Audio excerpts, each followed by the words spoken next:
Pessoal, hoje eu vou estar ensinando a vocês como vocês ganharem mais seguidores no Instagram. Então, primeiro você vai no seu Instagram.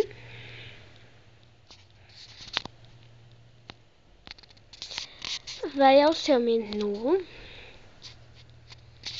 Opa. Aqui é meu Instagram novo.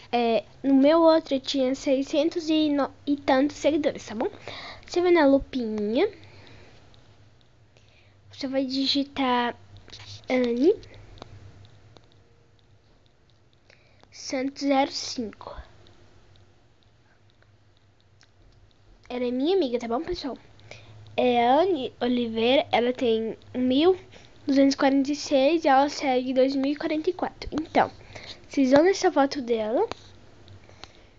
Vocês vão seguir essas 3 pessoas, tá bom? Só aparecer aqui. Você vai seguir essas 3 pessoas que está aqui na foto dela.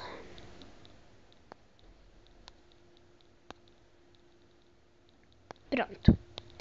Depois que você fez isso, você vai aqui na lupa e vai digitar Luan Santana. Qualquer tipo de, sei lá, de cantor. Vou colocar aqui Luan Santana. Luan Santana prestou comigo. Que coisa, onde que eu tô, meu Deus? Luan Santana. Luan Santana. Aqui é o primeiro Luan Santana. Você vai nos seguidores do Luan Santana.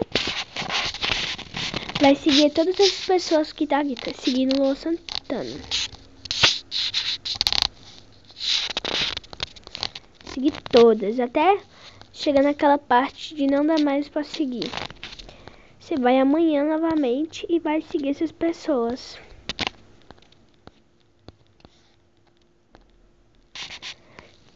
Ó, já começou a me seguir.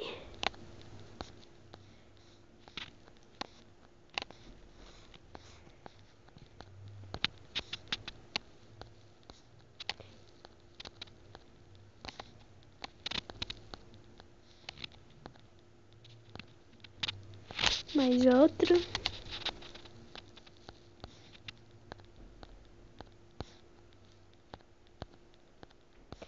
Aí vai chegando e não precisa de likes, né? Pra você fazer isso. Como o meu é novo, dá pra seguir mais pessoas, né?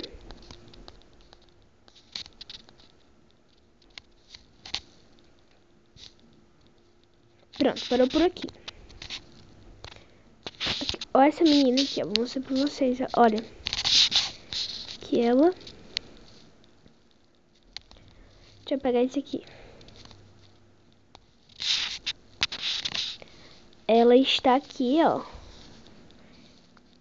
Estão vendo ela? Agora ela está aqui. Então, todas as pessoas que tá aqui vai te seguir. Todas mesmo, tá bom, pessoal? Hoje estou com 11. Então é isso. E espero que vocês tenham gostado. Aí, ó, vamos chegando. E até o próximo vídeo. Tchau.